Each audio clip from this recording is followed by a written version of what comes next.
Get ready to peer behind the curtain of the private equity universe with each episode of Best But Never Final. Hi, I'm Lloyd Metz, joined by Doug McCormick and Sean Mooney. Together, we'll navigate the corridors of private equity, revealing the uncommon knowledge, challenges, successes, and lessons that drive the world of private equity and business forward. Let's go.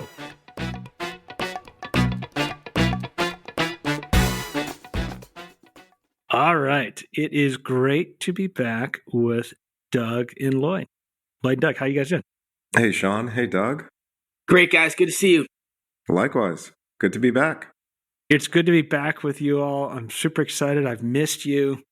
And today we've put on the docket one of the most important questions, a topic that constantly evades my understanding. It is the art of hiring and the complexity of humanity. In a world of IQ in the private equity sphere, we're talking about EQ and humanity and all these good things, but it's probably one of the most important things in the modern era of PE. I'm game. I'm up for it. Let's go. So are you ready? Are you in a safe place? Are you ready to kind of like peel back the onion? Go be vulnerable. Let's do it. All right, so now that we're all ready, everyone take a deep breath in, deep breath out. This is going to be an important topic because it is. And I think all the data does show that the most important and largest trend in all of PE is what's been coined in private equity is human capital. And it's interesting as I just reflect back on Blue Wave and you look at all the data that comes in from all the projects from you all. In 2018, 18% of the projects were related to people. Today, it's close to 50%. And so it's just because it's so important to building value, transforming companies, and letting these companies become the best version of themselves. And I think what a lot of people miss is that private equity is absolutely about a hiring and adding game. It's not that 1980s movie that people think about. Does that sound like a good preamble? Yeah, I definitely want to hear more about what you're seeing at Blue Wave. And I say that because business leaders and business books and the academic world of business, they've been talking about people and people matter for decades, right? So I'd be curious to see or hear what's different today. So we'll talk about that. I'll share. Doug will too, but I would love to hear, Sean, what you guys are seeing that's different. And maybe before we even jump in, we can talk about at least what we're seeing, and this will establish the why of our conversation here. And if I reflect back in the late 90s when I started in PE, it was an arbitrage game. You're buying low, you're selling high. It was still really hard because there's information asymmetry.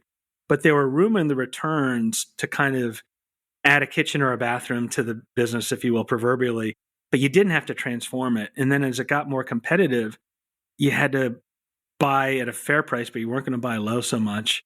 And then you had to transform these companies. And what that means is you got to bring all these skill sets that weren't resident, and you got to top grade and upgrade all these skill sets. And then you got to keep your good ones. And then you can't afford to do midstream changes because you got to do all this in 3 to 6 years.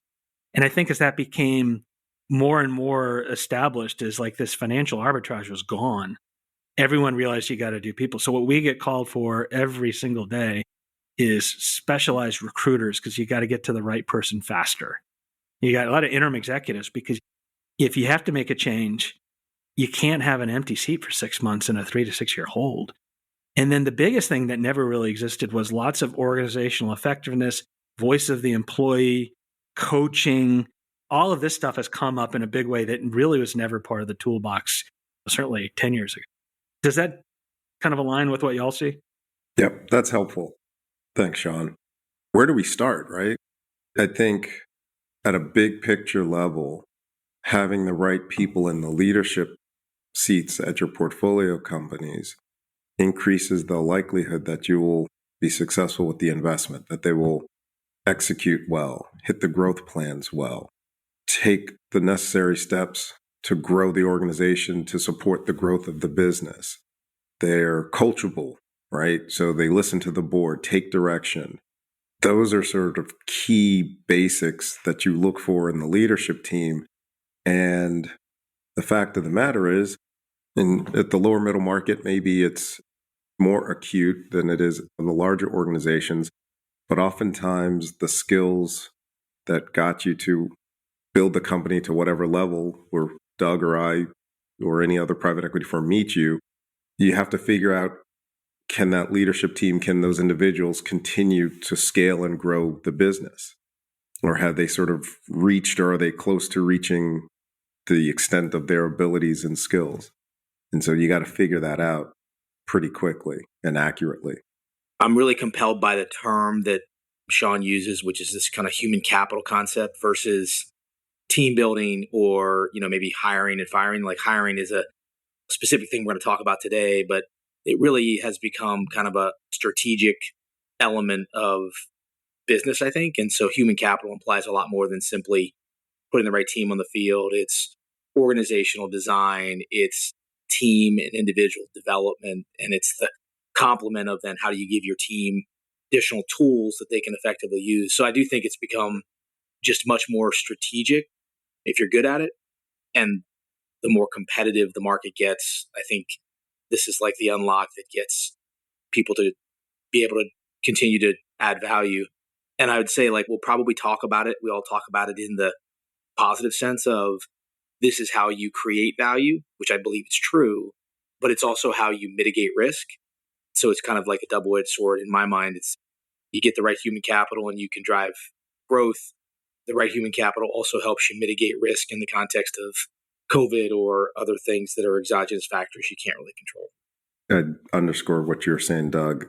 Even calling the executives who are typically over this sort of function or these roles HR, I generally don't even like that term and don't even use it. It's definitely more about talent development, talent assessment. It's absolutely more about that. And we'll probably leave this behind, but like in my mind, HR 20 years ago was thought about administrative support to make sure people had appropriate benefits and access to the basic resources, and everybody's keeping calendar on vacation type stuff. And now it's become much more, if you're good, much more strategic. Yeah, I would argue it's a completely separate function. It's really interesting, even just talking about human resources and as human capital evolved as the term of art in private equity. At first, I was like, does that diminish the humanity of it by calling it human capital? And I was talking with a friend of mine named Joelle Marquis, who is the president of Arsenal Capital. And she has a really interesting background in that she was one of the first heads of human capital in all of private equity. She rose to one of the most senior positions in the firm as the president of the company, being their human capital person. We were talking, and I was like, I don't know if you should call it human resources or human capital.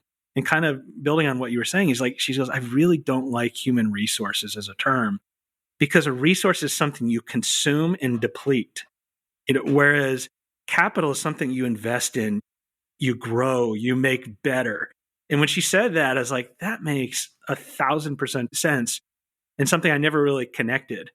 Maybe to structure this, let's talk a little bit about, we've talked about kind of the why. Let's talk about your approach to hiring and maybe some of the things to kind of foreshadow for our listeners. We'll talk about how do you prepare for hiring, what the process of hiring is, kind of onboarding, and then maybe tips and pitfalls that you've learned over time. Does that seem like a good agenda? Yeah, Sean, it does. And I think there's important context, though.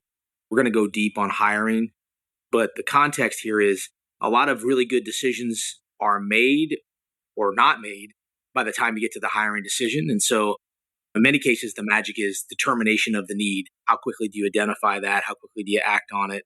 For me, it's much more about being forward-looking as opposed to rear-looking and isolating what's in the market versus what is a management challenge.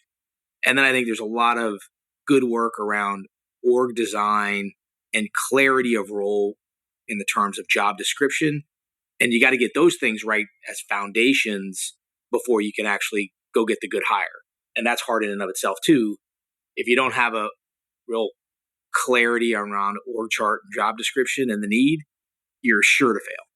Particularly in smaller companies that may be closely held, family owned and operated or founder run. A lot of what Doug's describing is arguably a big part of diligence before you are actually making the investment, trying to get that figured out. I think those are both such really good points. It's this whole, like, if you're failing to prepare, you're preparing to fail. kind of mindset. And so much of the success of not only the hiring process, but your strategy comes from that work up front. That's the hard, kind of unglamorous, kind of unfun stuff, but sets everything else up for success. This whole idea, like what both you're saying, is like you got to be a chess player, not a checkers player. And if you're just hiring without a broader vision and plan, that's good luck. So I think it's a great way to kind of frame before you even get to hiring. You really got to be thoughtful about where do you want to go, and then tying your human capital strategy to your overall business strategy. And Doug's touched on it. Maybe we'll get to it in a little bit, but a big part of our diligence involves human capital assessment, talent assessment, personality assessments, because you need to know, one, who you're about to partner with as best you can, and two, to the extent the org diligence or the growth plan dictates hiring new people or promoting people from within, you need to know what the existing leaders are like as a group. So when you're hiring in, you want to know, is that candidate going to fit and how they need to fit? So it actually informs part of your criteria for hiring, knowing who the team that they're going to be joining, what their makeup is like. But we can talk about that as long as you want, whenever you want. But that's something that should not be overlooked. Once again, I think it's so important that you're pointing out in this evolution of kind of like approaching hiring. I'll use my former self as like what not to do. And I literally do that. There's a lot of things. It's been a journey, not a destination for me. But it's just like, I used to say like, oh, we're going to get the closest to an A in an equal coefficient in each of the C-suites. And that what means we're going to average down to a B plus in every seat because that's what we can afford. And so one, it's like, no, in some place you're probably going to go for an A and then you're okay with a B in another place. So it doesn't have to be equally spreading the chips. But secondarily, Lloyd, as you're talking about, is like you also have to hire in the context of the entire team and how it works well together. It's not just these kind of like put someone in the seat and they exist in their own individual orbits. And so I think that's a great kind of foundation for before you even talk about hiring, you have to do all of that work first. And so now you've done that work, you've got your business strategy, you've tied your human capital strategy to this, you understand the culture of the team, and now you're hiring for it. How do you all approach actually, okay, we know we need a CFO. What maybe is an example that's regularly hired for in private equity, or a CEO, whatever example you want to use. How do you then go say, oh, we're going to hire, what do you need to do tactically on that hire first? And how do you approach that before you start talking to candidates? Yeah, I'll take a stab at that. We just talked about all of the variables that are contributing to the success of these decisions, the org chart, the culture, the skill sets. And so my general bias is to standardize as much as possible to minimize the variation. And this is one of the hardest things I think we do. And so by doing that, I think you can isolate the variables that are most important. And so we try hard to force anybody that's in the hiring decision-making to be pretty standard about the criteria that we're evaluating and how they're getting to their answers. And we kind of make decisions by committee in terms of like multiple people interviewing the same person, hopefully with the same type of interaction. So we all heard the same thing, and then we can evaluate kind of the same results, if you will. We take it back a step or two. And by the way, Sean, our process has evolved as a firm and just even individually over the last 10 years. We used to just approach interviewing, hey, we want to hire a CFO, to use your example. And then we would talk to a search firm and get resumes. And, oh, this one looks good. Oh, they look like they have a good background. And we'd interview and then we make a hire. Now we've evolved into a much more structured and intentional approach. So the first thing we always do, particularly for C-suite hires, is develop a scorecard. And this is very much coming out of the GH Smart model of the world. But the private equity individuals, partners, our operating partners, our deal team will sit down and sketch out what are the objectives that we want this CFO to accomplish and how do we want them to accomplish it. Very specific, like super specific. And then we'll go and work it through with the CEO and whoever else is in the leadership team, maybe the founder of the company. And we come to agreement that these 6 objectives is what we need the CFO to do and how we need them to do it. We stack hands, and then we go talk about hiring a search firm. And then that scorecard informs and structures our interview and the questions we ask. And it structures our discussion once we've gone through and seen candidates. Well, who's going to get moved on to the next round? Well, how do they stack up against the objectives we need them to? And it even shapes the specific type of questions we ask in the interview process. And we have found it maintains integrity in the process. It removes a fair amount of bias. Like, we're human beings, so everybody's biased. We're biased by our lived experiences, right? It removes a lot of that from the process, and it can be used as an accountability tool, right? So I wind up liking somebody because of they made me laugh, or we went to the same school, or whatever it is, but they only checked 2 of the 6 objectives. Well, now you and Doug can say, I hear you, Lloyd, but they only checked 2 of the 6 objectives. They completely don't meet the other 4. And these candidates over here meet 5 of the 6 objectives. What are you talking about?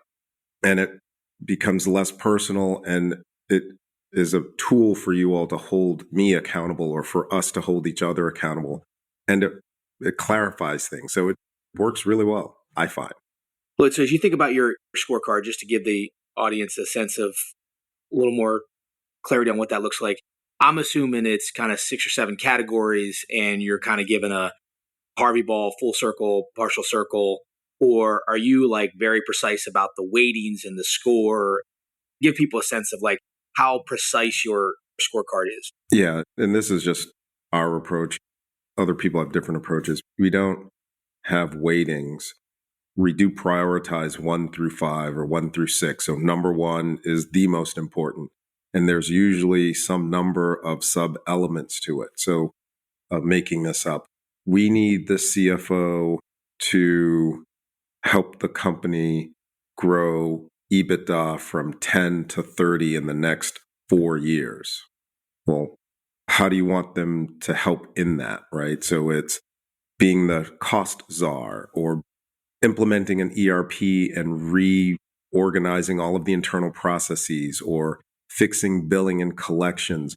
Whatever it is that you think they need to do and can contribute in growing EBITDA from 10 to 30 in the next 4 years, that's what's in the sub-elements of that first objective in the scorecard. So when you now interview that candidate, you'll say, hey, have you ever revised or rebuilt or re-engineered a billing and collection system?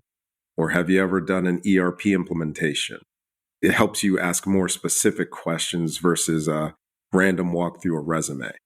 Yeah, maybe just give a little context to how we think about the scorecard and use it.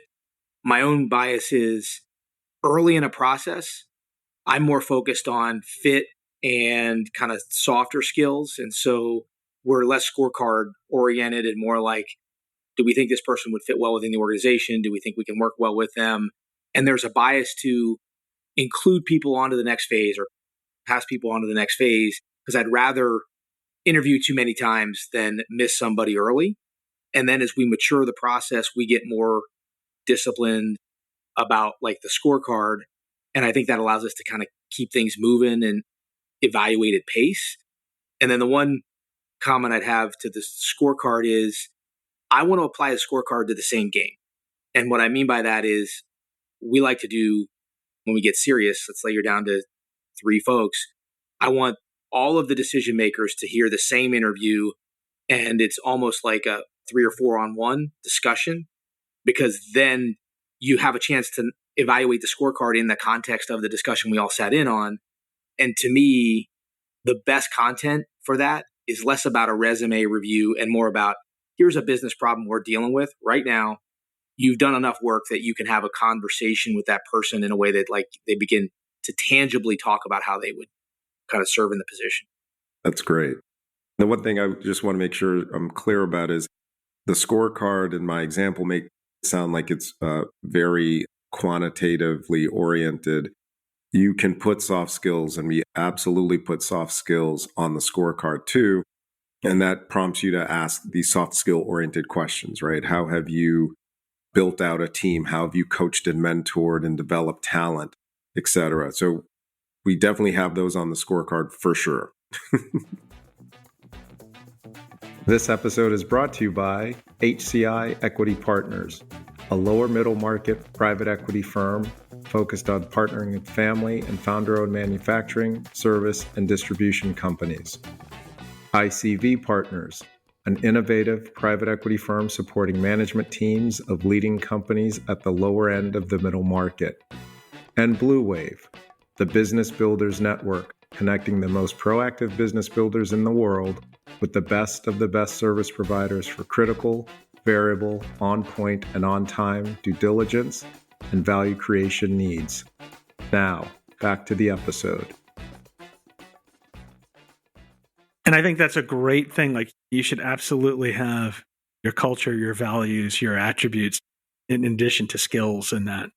As I was thinking about how you're describing the scorecard approach, which has proven to be really effective over time, compared to like, do you like the person? Which is what people used to hire people. Do you like them? And then that almost always causes bad outcomes. It causes bias. You're going to hire who you like versus who has the skills and the attributes you need. But as I was thinking about, I don't know if I really connected this as you guys are describing this, it's almost like a natural waterfalling or latticing down of how you start with an investment. You start with an investment thesis. I believe this company, when you're looking, investing company has these attributes that will be needed for success. You test each of those in kind of a scientific method-y type way, yes, no, or in between. And then you say, yeah, this is a great company. And now you're just naturally kind of progressing that for the people you need. All right, I believe that these people need these skills, these values, these attributes to do what we need to do at the top of our waterfall to make this thing happen.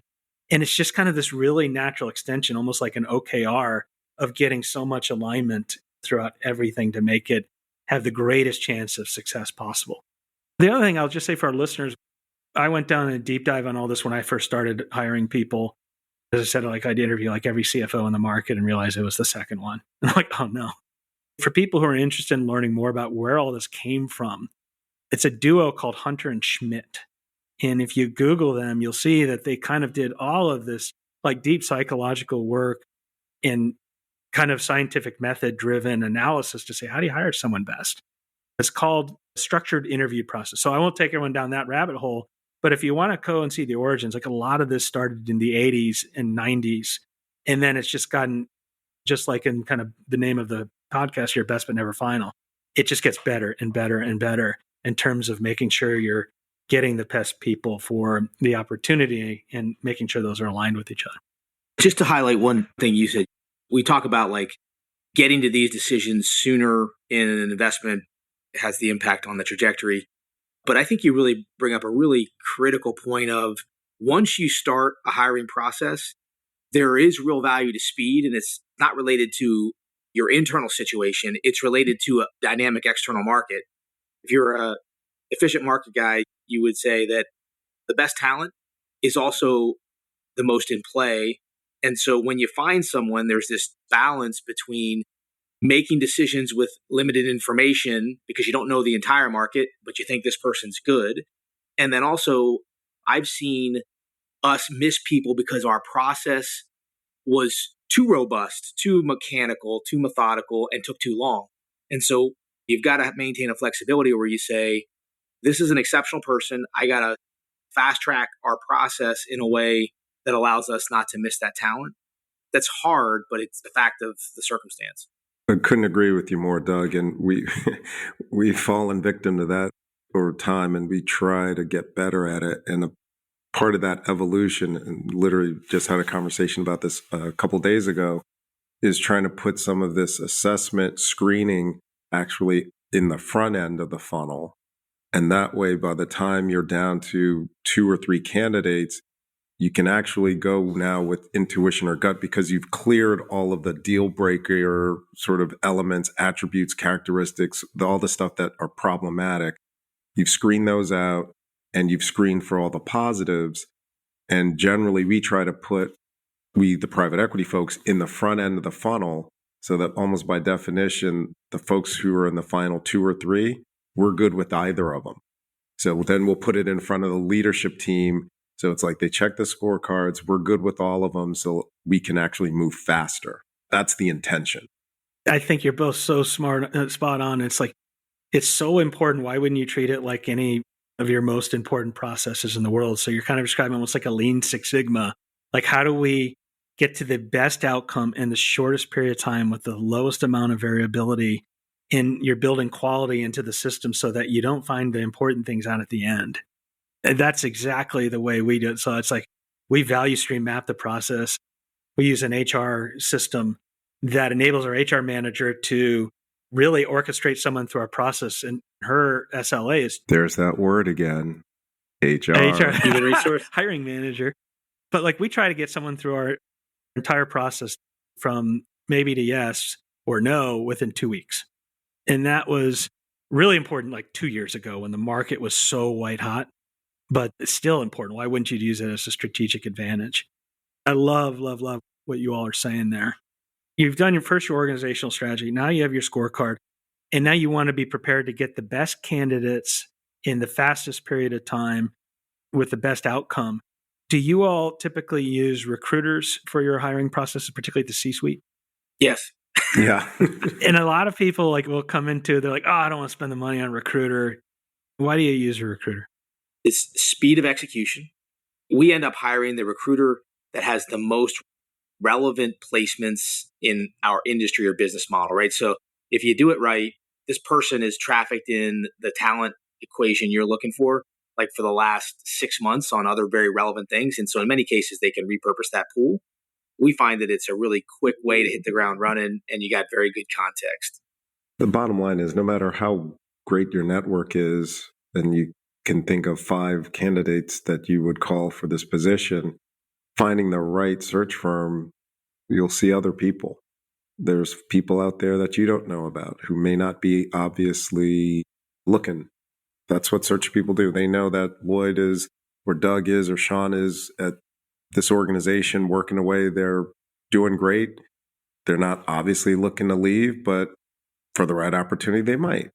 That's what you're paying for. And I also find that when you do meet these other candidates, it can help sharpen your perspective. If you structure your questions the right way, you actually learn a lot from them. That can inform your view, can help onboard your final successful candidate better. It's a worthwhile process to go through. The other thing I'd say is I think good recruiters have evolved into also being good evaluators of talent. If we interview 15 candidates, they've probably interviewed 115 candidates to get to the 15 that we saw. And so it's a great way to be efficient and focus on the value add decisions as opposed to a lot of activity with not a lot of outcome. It's really interesting. You can see kind of the alignment of this conversation. And I totally agree with the recruiter. It's how do you get the most access to the top candidates in the shortest period of time? Ideally, someone who already knows your candidate before you even call them. And so they're spending time. At Blue Wave, we have this really interesting advantage, right? Working with a large number of firms like yours. Every month, one of the top 3 reasons we get called is for a specialized recruiter.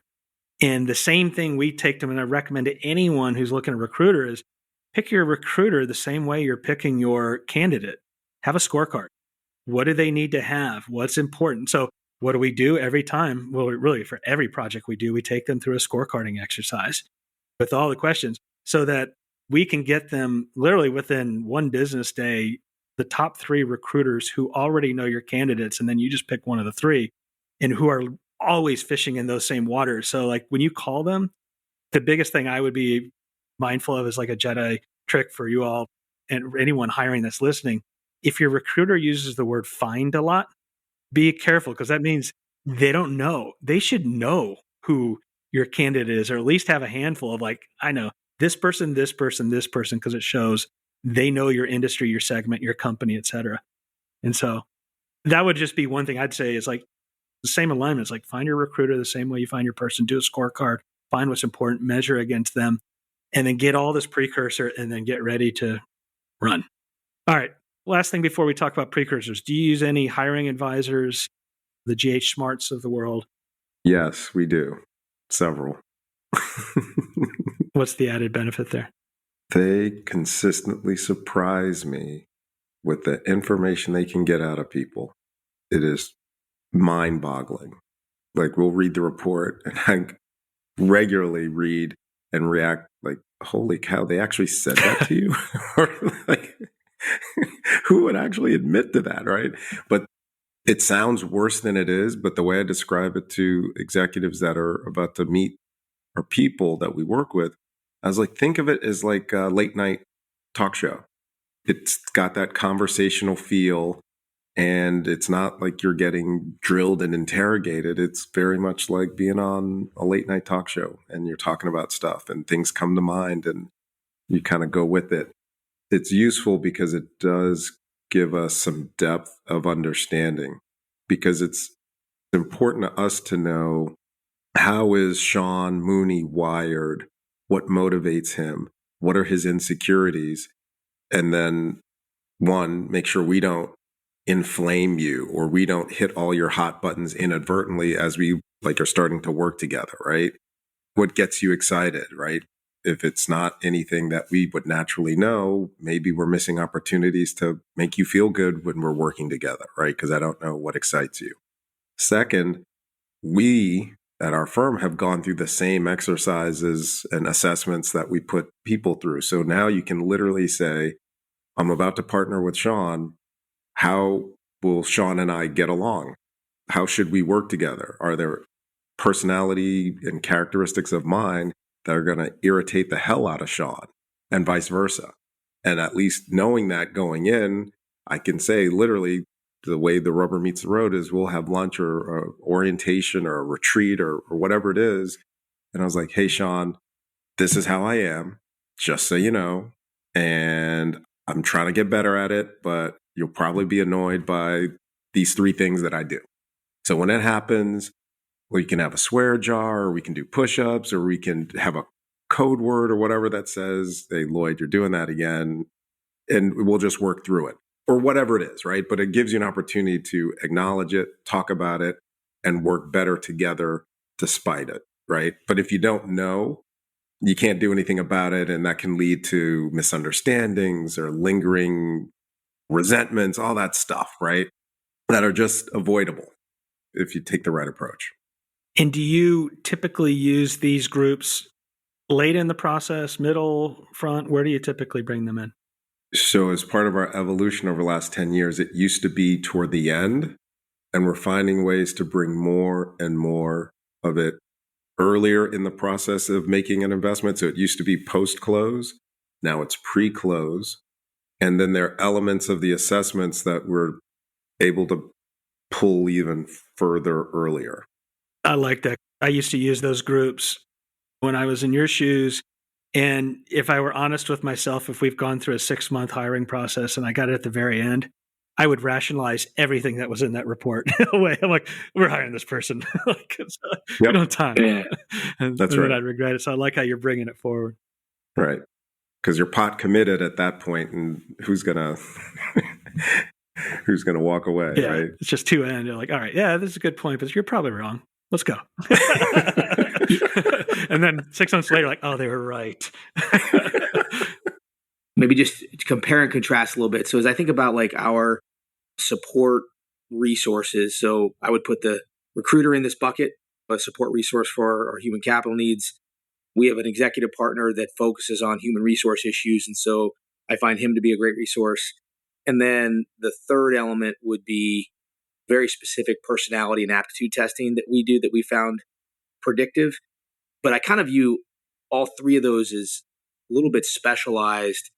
When you think about like outside advisors, are they advising you in a more holistic way and is it more generalist, or is it more like you're bringing in special assessment tools, et cetera? So we're bringing in assessment tools. So most of our focus is on the third category that you laid out, right? The assessment, personality, the psychology, et cetera. We have a separate person that helps us understand organizational dynamics, less design, more just dynamics. Is the team functioning well, or are they very dysfunctional, and what's the source of the dysfunction? Are there dysfunctional individuals, or is it the culture? That's a separate person. That's how we break it up and think about it. And we do the same thing, kind of to what you were talking about. We'll use a cognitive aptitude and essentially a personality assessment tool that's really quite quick. They're like 15 minutes each. And we put that at times up and right after the screening interview. So we can just get them out of the funnel if there's just obvious bad fits. It's interesting. We have a slightly different model, and I'm intrigued by yours. My experience has been that this test is pretty invasive and extensive. So a good half a day, and there's probably some prep that happens before.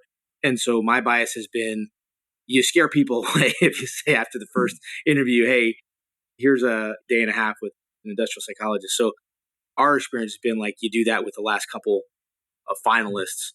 And maybe it has to do with C-suite. Because I think in many cases, if you're hiring for the C-suite, this person has already proven a fair amount of competency and success in the relevant application. And so the chance of a big miss, I think, may be smaller than other parts of your organization. That is true. So a couple of things, Doug. One is our industrial psychologists aren't really representing a firm. They're individuals. So it's not, you're going to meet with industrial psychologists. It's literally, you're going to meet with Doug. Doug shows up and, like I said, like late night talk show, right? It's all about you and telling stories. The other piece that you raise that we have come to consider seriously is you may have been a successful CEO, but you also have to pay attention to the period of time that you were a successful CEO. And was it a sunny, calm seas period of time that you were successful, or was it a choppy, swirling currents type of environment when you were successful CEO? And normally we didn't really pay that much attention to it, but we've been paying more and more attention to it because sometimes people aren't good rough seas CEOs. They need sun and steady wind in their sails and relatively calm waters to be successful. And when things get choppy and swirly, performance changes, mindset changes. And so we've started to try to look for agility, right? Because you can't predict necessarily whether you're about to enter a period of turbulence in your market, or is it going to be smooth and up and to the right? Sometimes we just try to be more intentional about finding people who are mentally and emotionally agile and resilient. And the only other piece of advice I'd give on this, just because working with so many of these heads of human capital PE firms, I always like pick their brains really selfishly so I can do it here. It's like our ultimate little skunk works. And there's a lot of ways to do this. There are some very high-end assessment advisors that are pricey. There are others that are spin-outs that are less so. There are other groups that in different approaches. So you have a lot of ways you can take it. There's also a DIY, so you can use off-the-shelf assessment tools like Hogan, Criteria Core, Predictive Index, Wonderlic. There's lots of ones that you can use. And the best advice that I've gotten is pick an approach and then use it regularly. And then you're going to be able to, in your mind, then have pattern recognition about this readout equals this kind of outcome. And then knowing it's still only going to be 50% more informative because, the complexity of humanity still can't be summed up in a test. Have it part of the mosaic of your hiring process. It's not God's honest truth. That's exactly right. Because I'm a numbers junkie. I totally agree with what you've said, Sean. And we've actually done that where we've used the same evaluation firm on the aptitude and personality for more than a decade. So, we have an observation set of, call it 75. And so then we try to kind of say, okay, so now if you overlaid what went well with those 75 candidates, which we've tested and hired, and then did they turn out as expected? What kind of insights can you tease out? And the things that were interesting to me were, one is there's always a minimum amount of intellect required to be successful. But once we found a certain amount, it wasn't like being off the charts differentiated, which was a kind of interesting takeaway for me. Of all the positions that required real intellectual rigor, it was CFO. Like that was the most highly correlated with that test. And personality attributes, I think we have a bias to hire certain personality attributes, which was interesting. That kind of came out of the data, which is probably a reflection of our cultural personality. So anyways, with all that, it's still 50%, like you said. It's still hard to get it right. Give yourself some credit, Doug. You guys are probably better than 50% likely to get it right.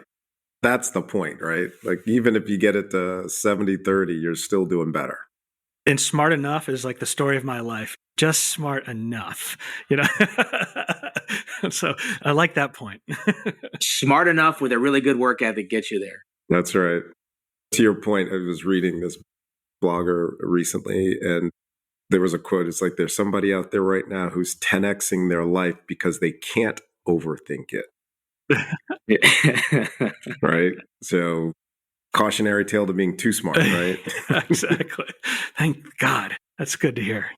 All right. So you've done all this prep.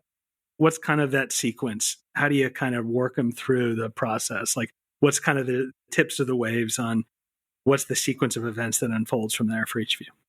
I think I would describe it as, on the front of the funnel is pretty informal, as I mentioned, general assessment of fit, less consistency about exactly which team members are interviewing folks. And that's to get people through the pipeline as fast as possible. And then we go increasingly in depth in terms of what the content is that we're trying to evaluate. And for us, an ideal process is matriculating at least two, doesn't always happen, but at least two candidates to the point where you're kind of in a position where you're trying to make a decision.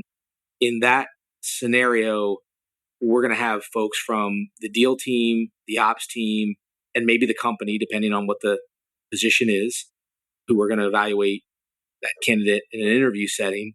And for us, as I mentioned before, I think a case study where you give them some relevant information and then ask them to just tell you how they think about the problem or the issue or what they would do, I think is a wonderful opportunity to do two things. One, let them set the agenda, so you're not asking the questions, but they're coming to you with a recommendation and solution. And two, making their work style very tangible. So that's usually the culmination for us. And I'm a big in-person person, if I can be. And so, like, I want to be able to have done the case study and had a chance to have a drink or dinner with the person to kind of interact on a human basis. Our approach is fairly similar. As I said earlier, we try to put the hard screens earlier in the funnel. So if it's the personality assessment or temperament assessment or aptitude assessment, try to move that after the first round screen. The first round screen usually has the search firm do that, and then they'll suggest candidates to us, and then usually we, private equity folks, will do that interview, then the assessment, and then we layer it down to the leadership team members who are going to be in the process. They meet next, then we huddle and down select, and then they go back to like 2-on-1s with the leadership team or us or some combination of us and the leadership team. And then by that time, we should be in a position to actually extend an offer because you've cleared all the hard assessments. And then that's usually when you'll have the 3-hour or whatever it is, late night talk show experience. And then we close it out.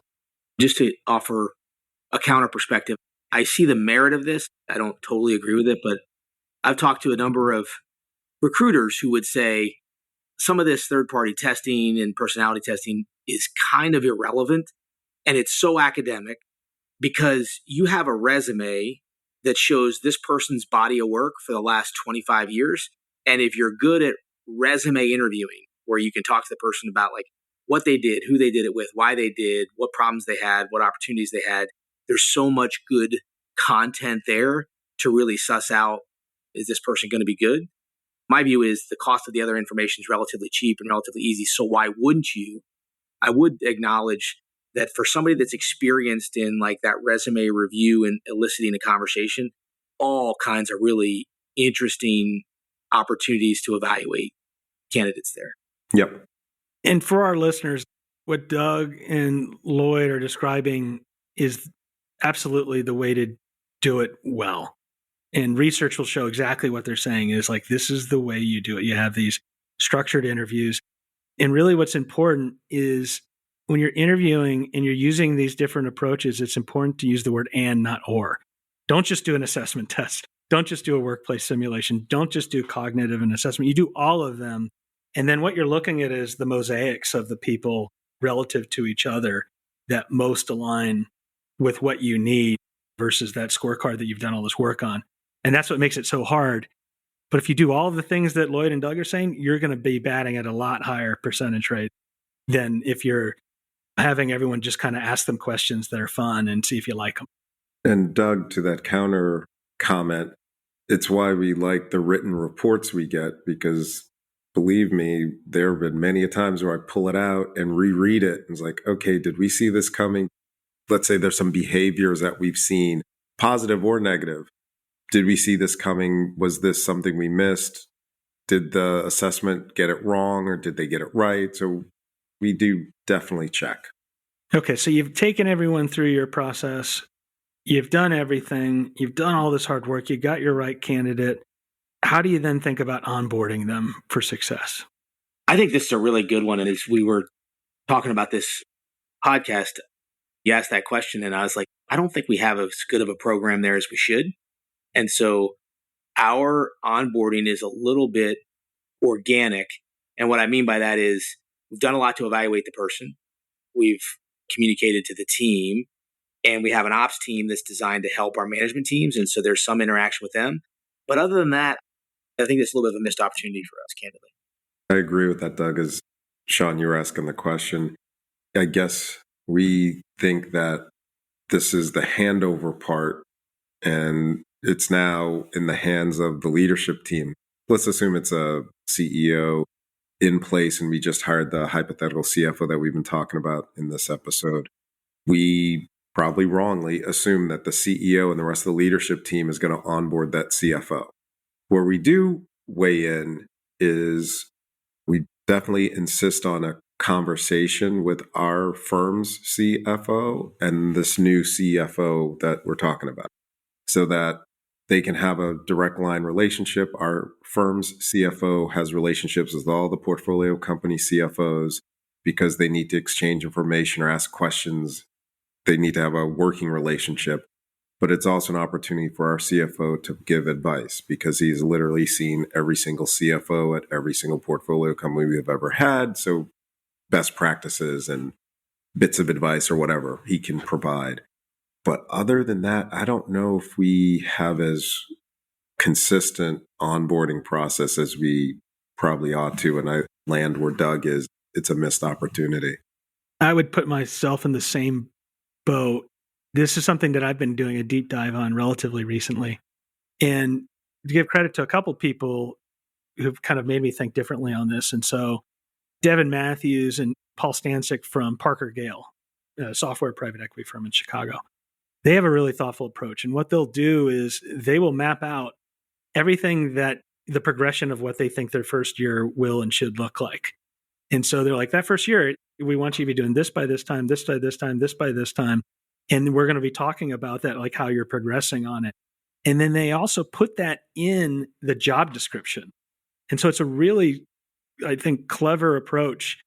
So the candidates are drawn to what they'll be doing or opting out. And so they're building that quality into the beginning. And so we've started doing that. And then the only other thing, I think it's more about the culture that I was talking with Jay Jester from Plexus Capital.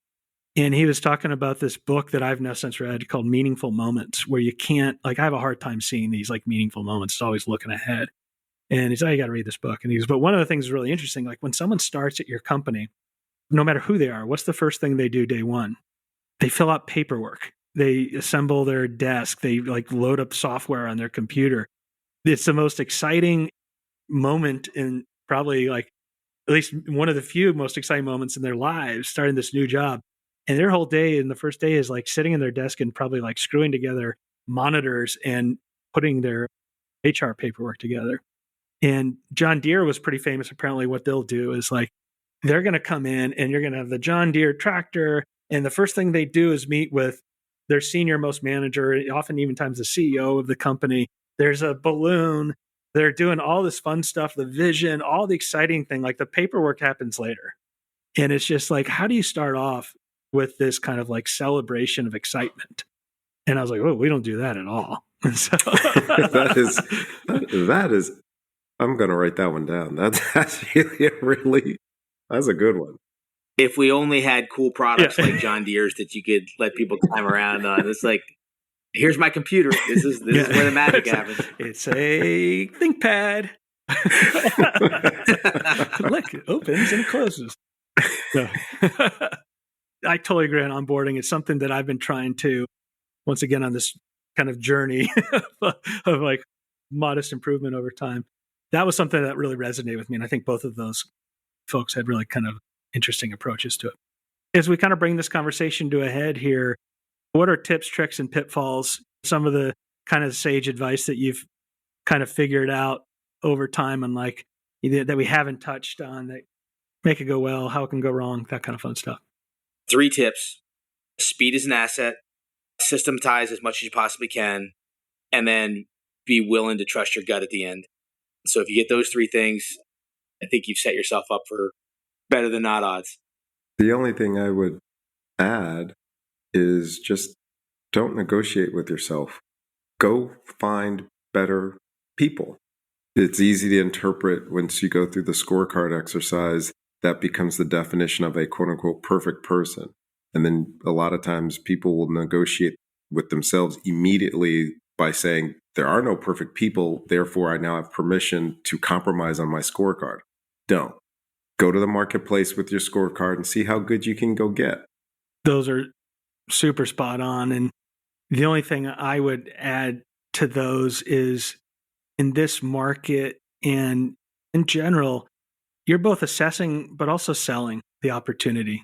Make sure the candidates know about how exciting this is. Sell it to the candidates as well, because you want them to want you and be excited about it as it is and will be. And I just also really appreciate like this just trust your gut thing, because I think every time I haven't listened to my gut, the gut was right. And one of the primary reasons the only hair I've left is gray. And so I think this has been a really awesome conversation. I've taken actually a lot of notes myself here. So look out, fellow Blue Wavers, because there's going to be some things coming your way. Really enjoyed the conversation. Thanks. Good seeing you guys. A special thanks to HCI Equity Partners, a lower middle market private equity firm focused on driving transformational growth through consolidation strategies by partnering with family and founder-owned manufacturing, services, and distribution companies. Learn more at hciequity.com. ICV Partners, an innovative lower middle market private equity firm supporting management teams of leading companies at the lower end of the middle market. Learn more about ICV at icvpartners.com. And finally, Blue Wave, the Business Builders Network, connecting the most proactive business builders in the world with the best of the best service providers for critical, variable, on-point, and on-time due diligence and value creation needs. Learn more about Blue Wave at bluewave.net. For further information on HCI, ICV, and Blue Wave, and relevant topics discussed here in the episode, please see the episode notes for links. The views and opinions expressed in this program are those of the individuals presenting and do not necessarily reflect the views or positions of any other persons or entities, including those referenced herein. No representations, warranties, financial, legal, tax, or other advice are made herein. Consult your advisors regarding any topics discussed during this episode.